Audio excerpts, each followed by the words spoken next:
goiaba tá meio verde.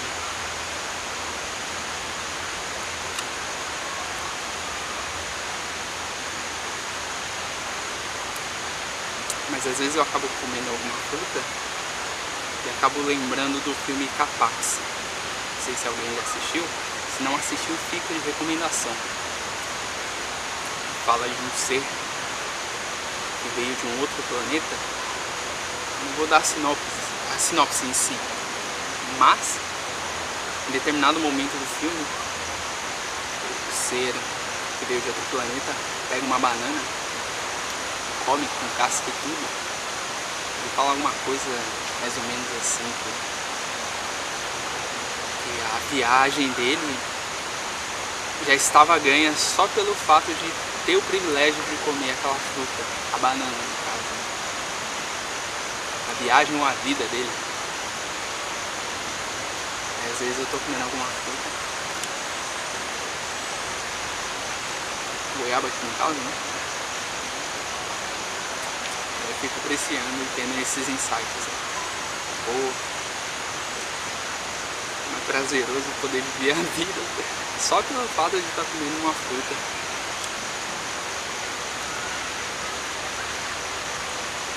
É um presente que a natureza nos dá, de graça.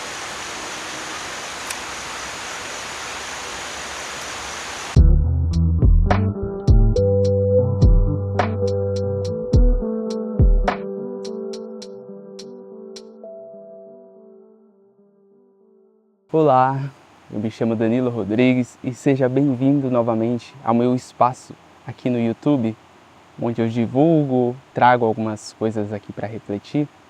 E uma das coisas que eu propus no vídeo anterior foi trazer algumas músicas aqui para introduzir algum tema em que a gente possa refletir, discutir, debater, estabelecer um diálogo, um bate-papo acerca de um determinado tema, com o intuito de trazer a música como material de reflexão, material de filosofia, de amor ao saber, né? Usar a música como uma ferramenta para que a gente consiga criar, refletir, explorar novos sentidos, significados e quem sabe aplicar isso no nosso dia a dia, na nossa vida, que eu acho que isso é o mais importante no final das contas. Bem, a música que eu trago aqui hoje e a música que eu resolvi trazer é de uma moça que ainda é bastante nova assim, no cenário da música brasileira, está começando a dar seus primeiros passos, né? Que é a Flaira Ferro,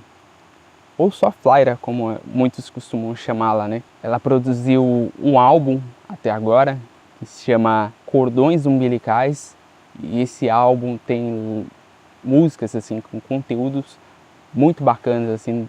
Tem algumas outras músicas que eu ainda vou trazer para cá porque dá para discutir muita coisa sobre os temas que ela aborda, né? Que ela propõe ali nas letras e tal. Não só ela, né? Mas quem compõe junto com ela. Mas a música em específico que eu quis trazer aqui hoje se chama Templo do Tempo. E por que eu quero trazer essa música Templo do Tempo? Porque eu quero falar sobre o tempo. O conceito de tempo é algo que me inculca. Então eu quis trazer. Então vamos só dar uma breve espiada assim no começo da música, só para a gente ter como alguma coisa como ponto de partida, que a gente possa refletir sobre isso mais tarde, né? A música começa, a primeira estrofe, essa letra foi composta pela Flaira e Igor Bruno, né? Então são esses dois compositores. E a música começa assim: eu sou o templo do tempo, o tempo acontece em mim, no meu rosto, na minha pele, no meu modo de vestir. Bacana, né? Mas agora vamos analisar com mais profundidade o que é o tempo, o conceito de tempo. Porque tempo é um conceito, o tempo não existe, é uma ilusão.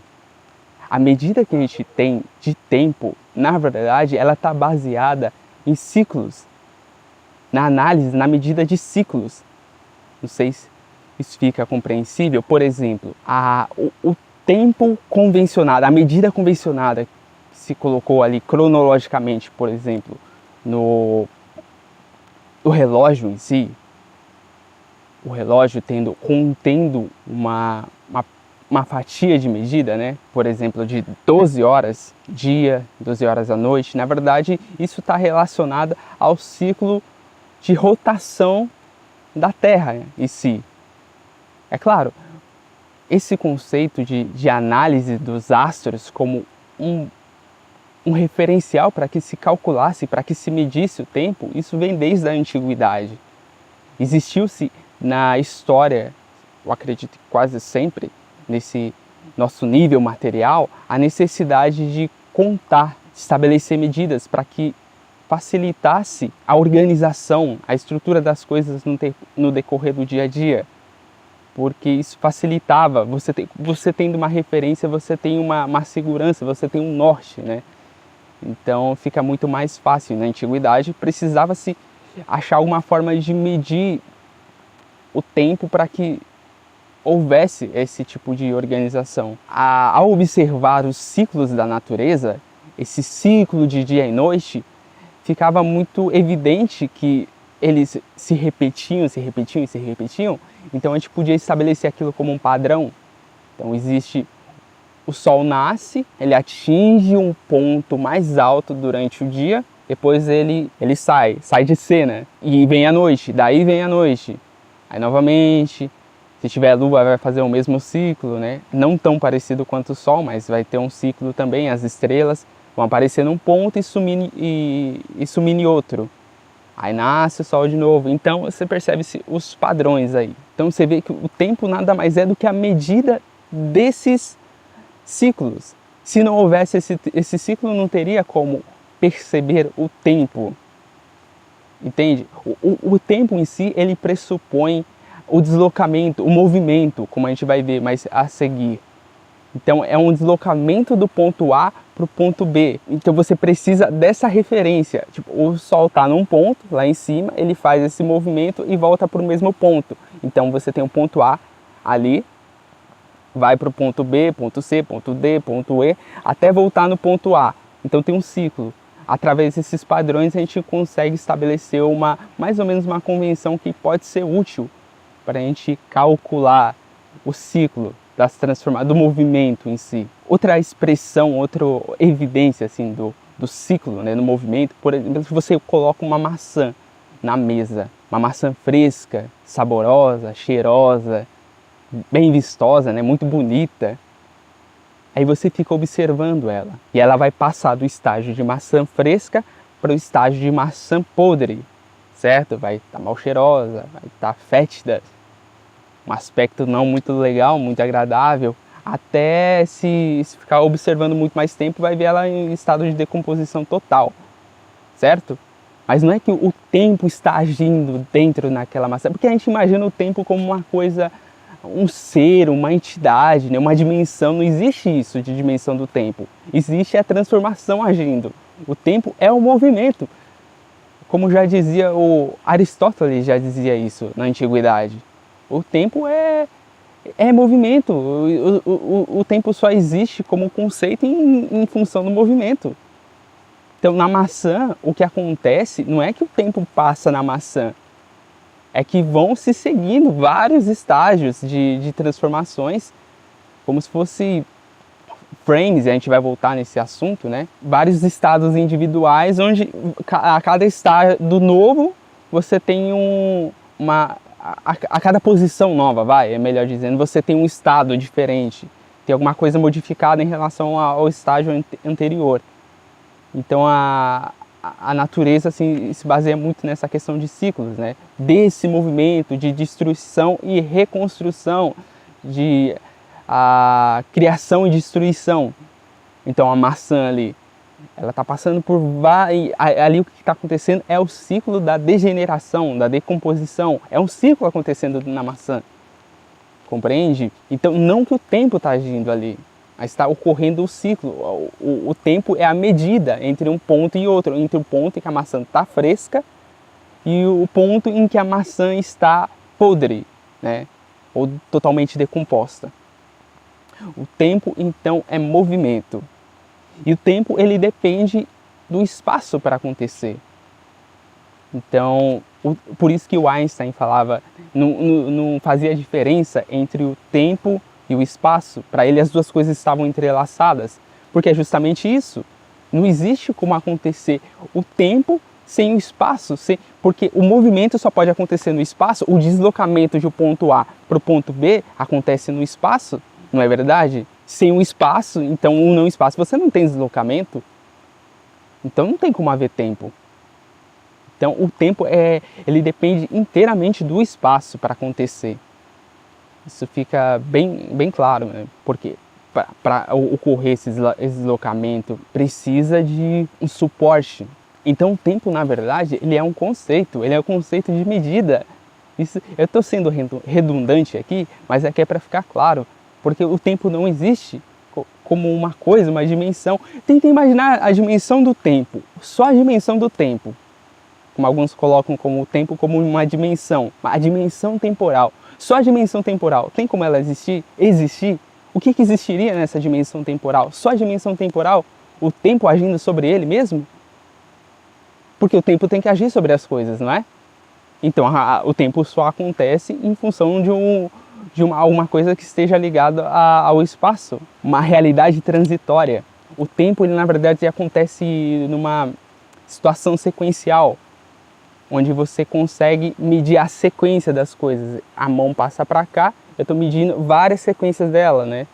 Onde eu consigo determinar, por exemplo, quantos quadros foram percorridos daqui para cá, né? Então essa noção de tempo como ciclo é muito interessante. Se a gente for analisar, na verdade, essa ideia de movimento é também, pelo que eu ando percebendo, é uma ideia falsa. Não existe a ideia de movimento. É claro que eu estou me arriscando aqui, na verdade, falando essas coisas, mas pelo que eu pude entender de alguns estudos, observando algumas coisas, é que o tempo pode ser que o movimento também não exista. E se não existe o movimento, o tempo então o que é?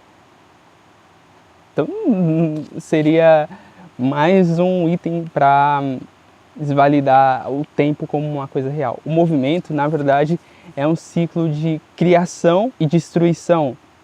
O físico Nassim Haramein trouxe isso para a gente há um tempo atrás com um exemplo muito prático em relação a isso. Quando você tem a sua mão aqui no ponto A e move ela para o ponto B, na verdade ela não está se movendo.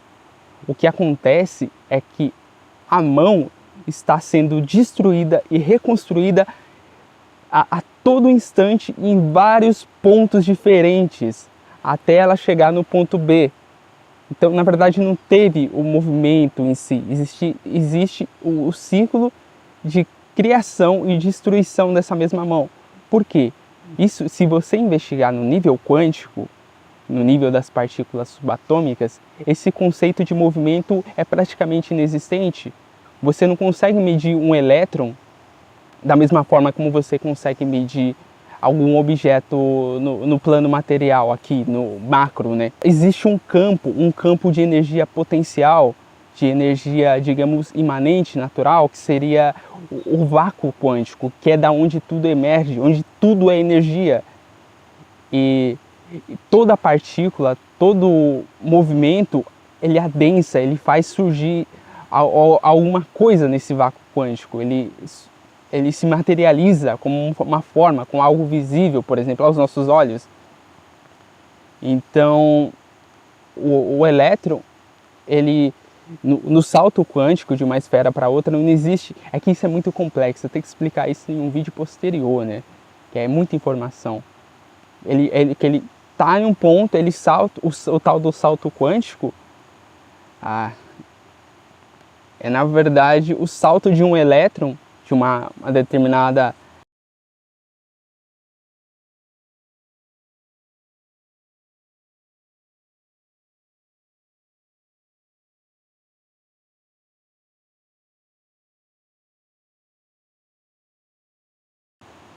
e no caso da mão passando, digamos que ela seria praticamente isso num nível maior, né? Um nível macro, mas no entanto uma velocidade muito rápida.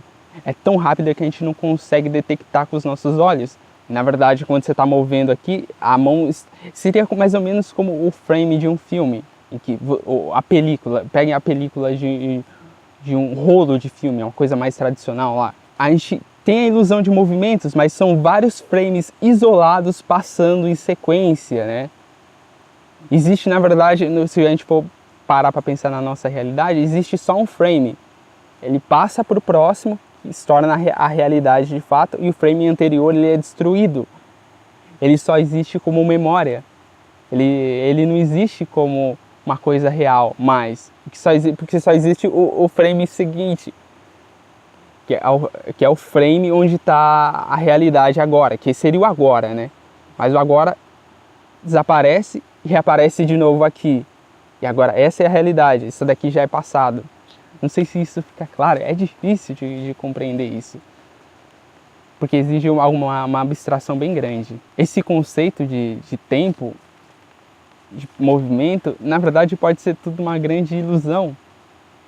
E se você for pegar a sabedoria oriental, as tradições orientais, o hinduísmo entre aspas, né? Porque o hinduísmo na verdade é um termo generalizado para as várias filosofias indianas e tal.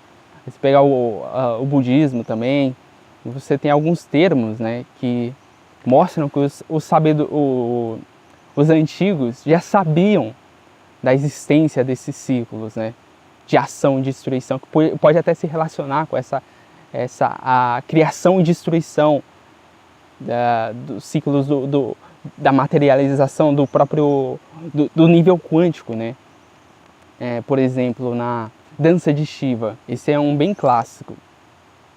Diz-se que das facetas de Shiva era o tal do Shiva Nataraja, que é o Shiva como um deus dançarino, um deus que se movimenta. Olha só que legal, de novo, a questão do movimento, a dança é um movimento, né?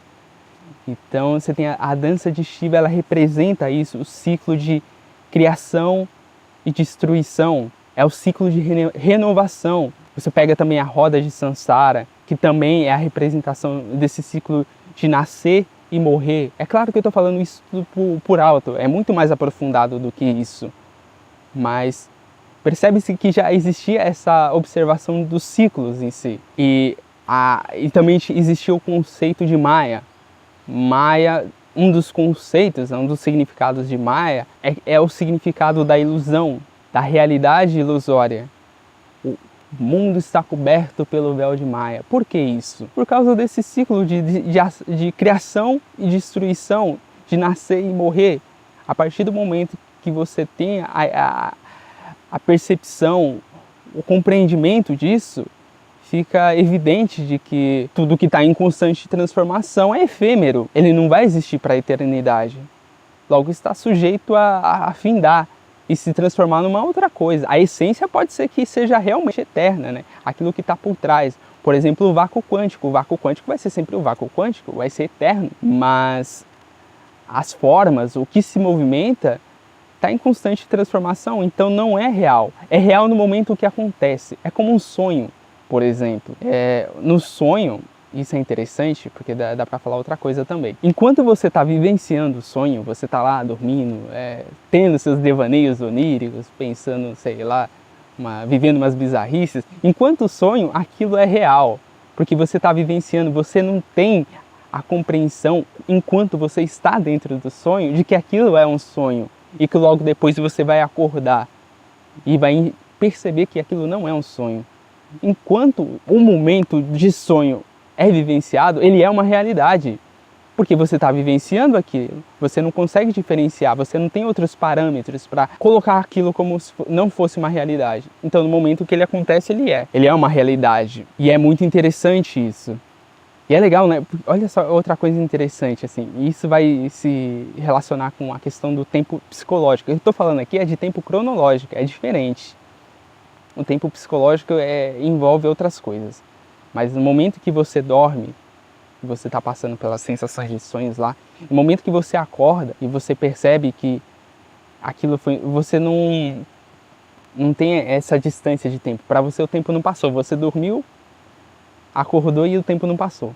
Mas beleza, voltando ao assunto. No momento que você acorda, aí você tem a noção, aquilo foi um sonho. Aí você percebe que aquilo era uma ilusão, porque encerrou, porque findou, acabou o ciclo do sonho. Então você agora tem um ciclo do acordado, do desperto. Entende? E quem sabe isso não se aplica algo mais profundo, né? Quem sabe essa realidade que a gente vive como desperto também não seja uma realidade onde a gente esteja dormindo e que a gente vai acordar lá na frente, posteriormente. Pelo que me parece, tudo indica isso, né? Quem tem uma linha mais espiritualista, compreende essa questão de vida após a morte, de reencarnação, de outras dimensões, outras esferas, percebe que o que existe aqui pode ser uma ilusão.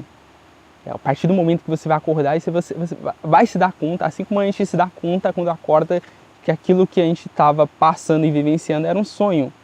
No momento que a gente estava sonhando, não. Aquilo era real. Entende? Compreende o raciocínio?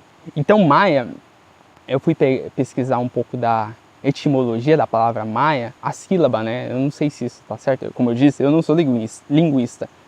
Ma, em sânscrito, quer dizer, um dos significados, aliás, é to measure, medição. Ma é medição. E o Ya, que é Maya, né?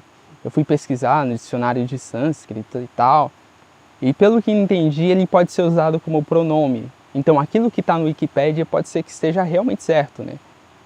Aquilo, porque não, como é uma coisa, é uma língua muito antiga, assim, às vezes se perdem nessa questão dos significados, e alguns significados variavam também em cada localidade.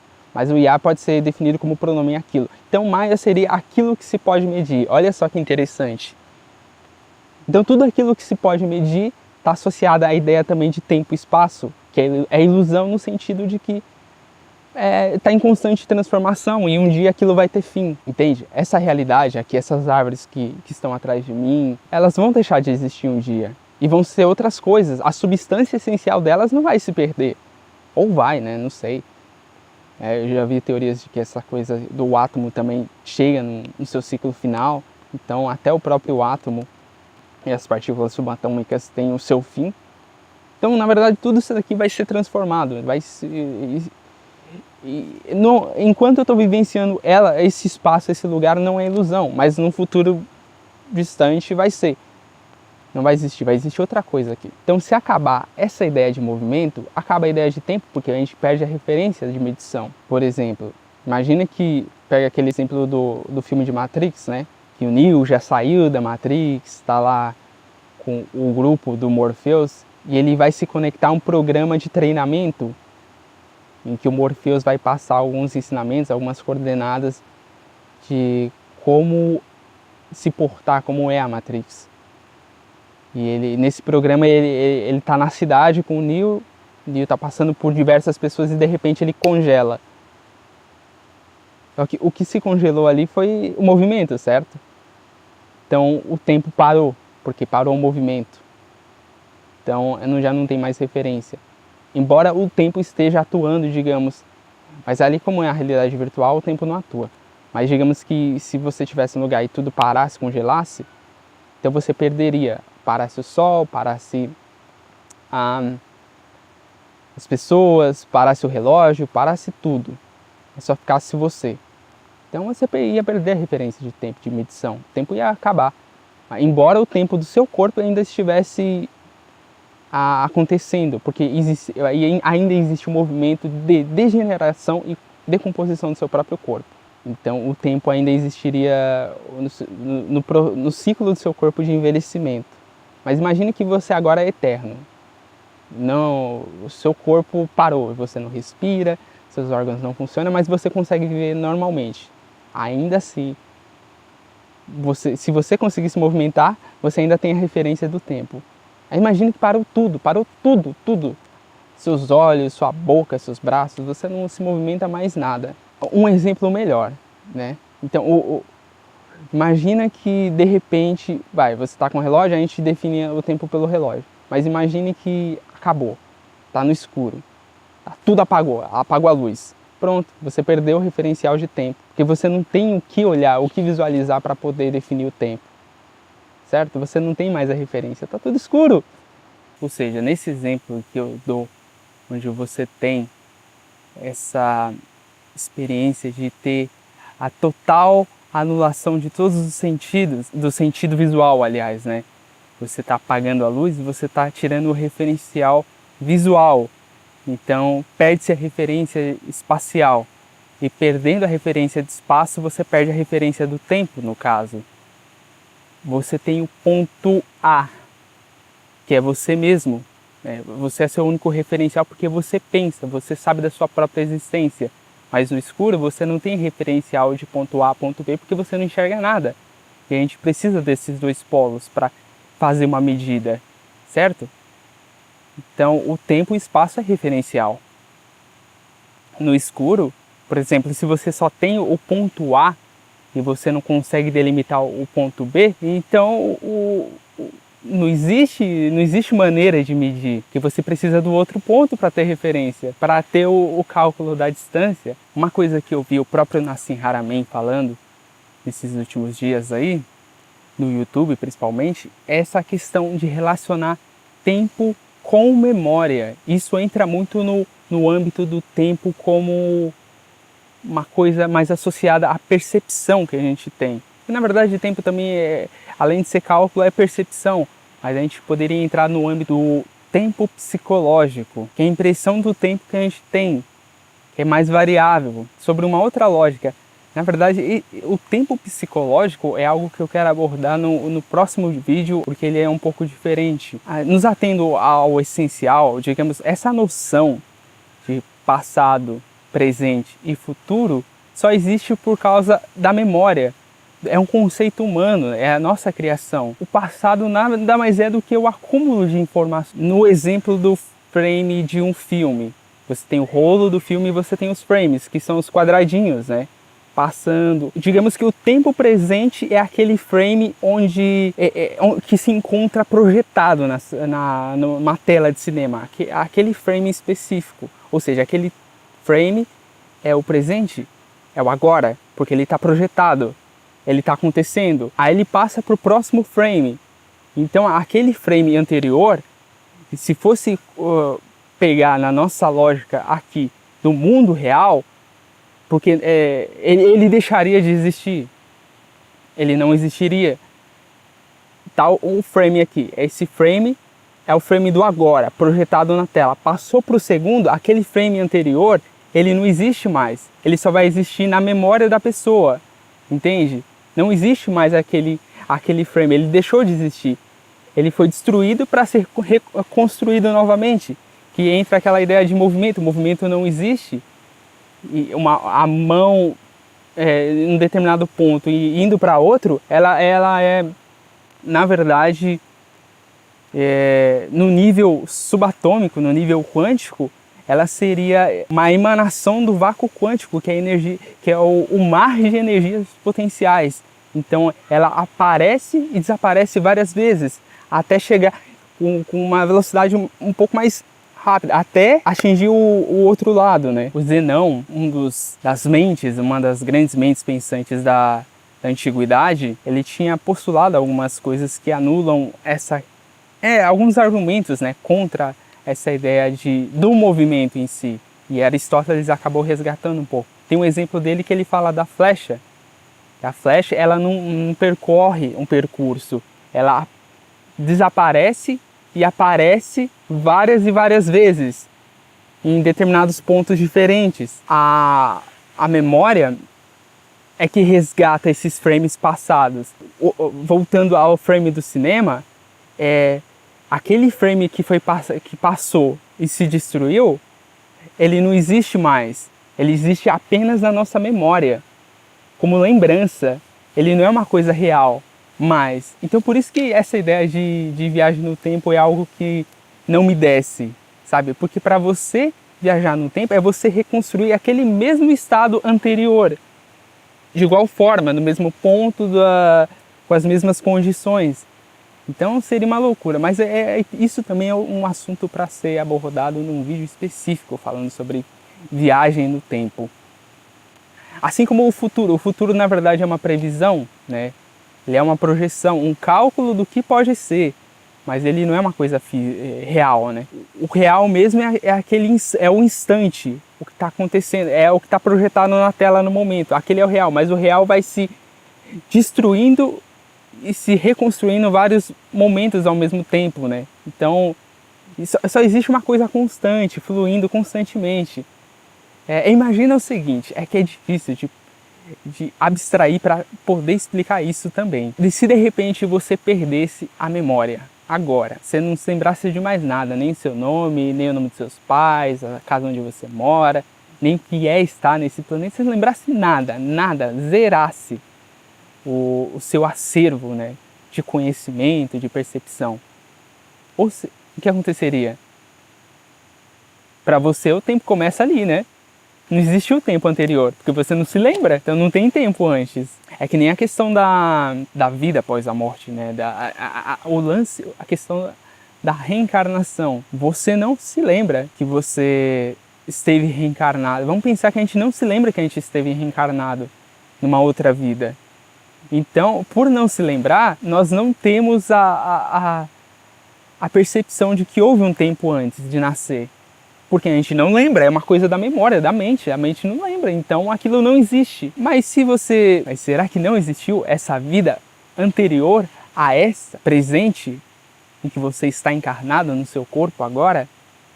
Será que não existiu uma vida anterior? Será que não há essa possibilidade? E você só não lembra dela por alguma razão, por algum motivo, por causa do seu mecanismo cerebral que não é capaz de suportar tanta informação ainda de outras vidas? Por exemplo, muitas vezes a gente passa por um período de sono, de sonho, e muitas coisas aconteceram nesse período. Você teve muitos sonhos, às vezes mais de 3 sonhos durante a noite, coisas bizarras, coisas absurdas, coisas coerentes, coisas não coerentes, mas aí no momento que você desperta, você perde, porque você está acordando para uma outra realidade, a realidade física.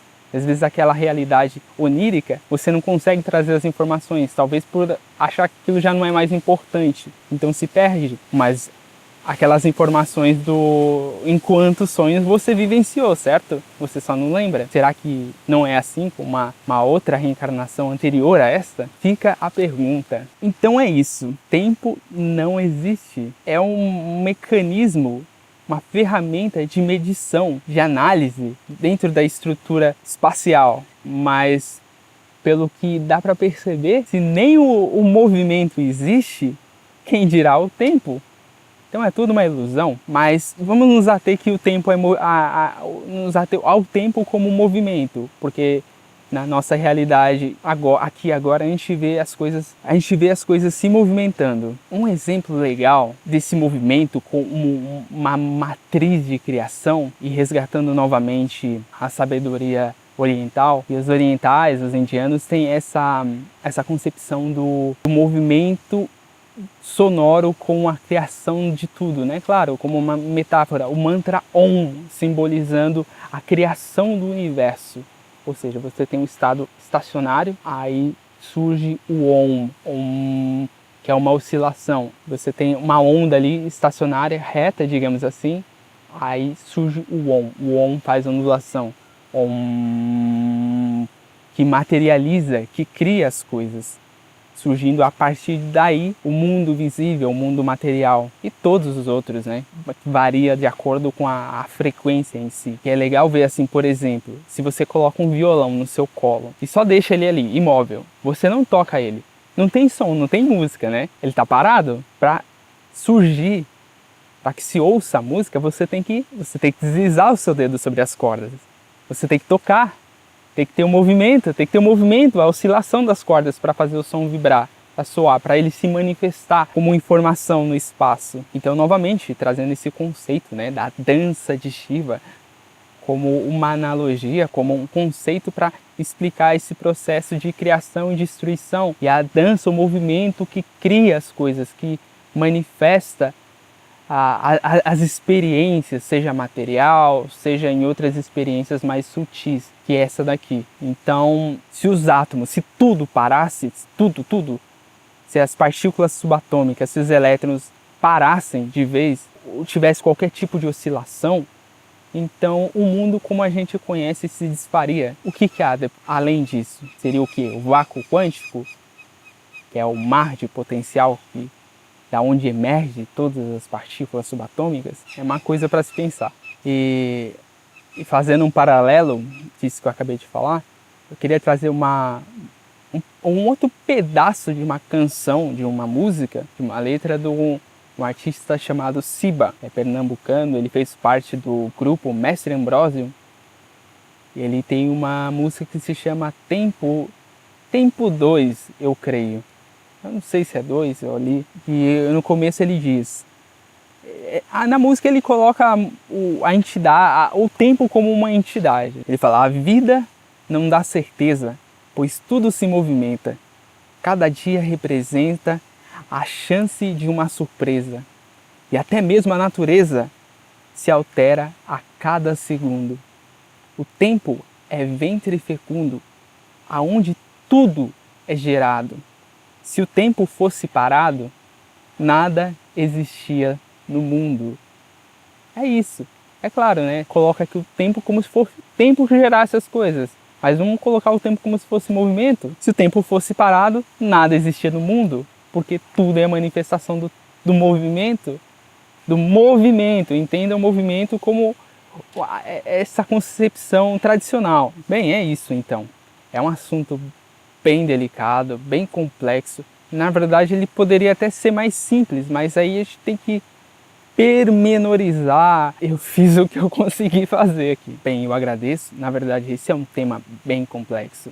Não é tão simples assim de assimilar. Eu mesmo passo muito tempo para poder assimilar isso. E eu estou revendo a todos os instantes os conceitos, porque cada vez que a gente vai pesquisando cada vez mais, vai surgindo novos pontos de vista. Aí você tem que reformular seus velhos, rever, comparar, para ver se faz sentido. É um processo de investigação. E é importante reforçar que eu não estou aqui de sábio, né? De alguém que tem todo o cabedal de rótulos para poder, né, chegar e falar, ó, é isso. Na verdade, eu sou um estudante, sou um pesquisador, um buscador. E eu estou aberto, muito aberto a novos conceitos, a novas ideias. Eu acho isso tudo muito interessante, porque são coisas que às vezes a gente deixa escapar de conversar sobre, né?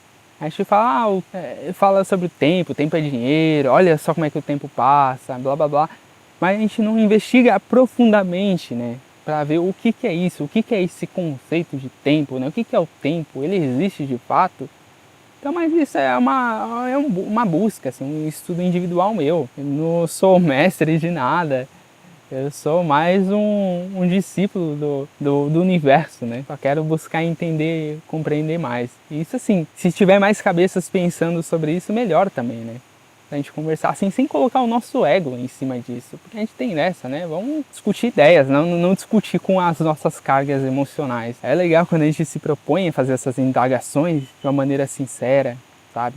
Sempre querendo buscar o esclarecimento de uma forma lúcida, tranquila, e espero que a gente possa refletir juntos sobre isso. Qualquer coisa, pode deixar nos comentários, qualquer equívoco meu, ou qualquer outro tipo de ideia diferente para mim, para que eu possa ver, estudar também, aprender também com vocês. E é isso, é uma troca. Isso que é o mais bacana, certo? Eu agradeço novamente para quem assistiu esse vídeo, acompanhou até aqui, e fiquem ligados nos próximos vídeos que vai ter muito mais coisas interessantes. E a gente vai falar ainda do tempo psicológico. Tem mais coisas para falar sobre o tempo, o assunto é vasto. É isso aí. Até a próxima.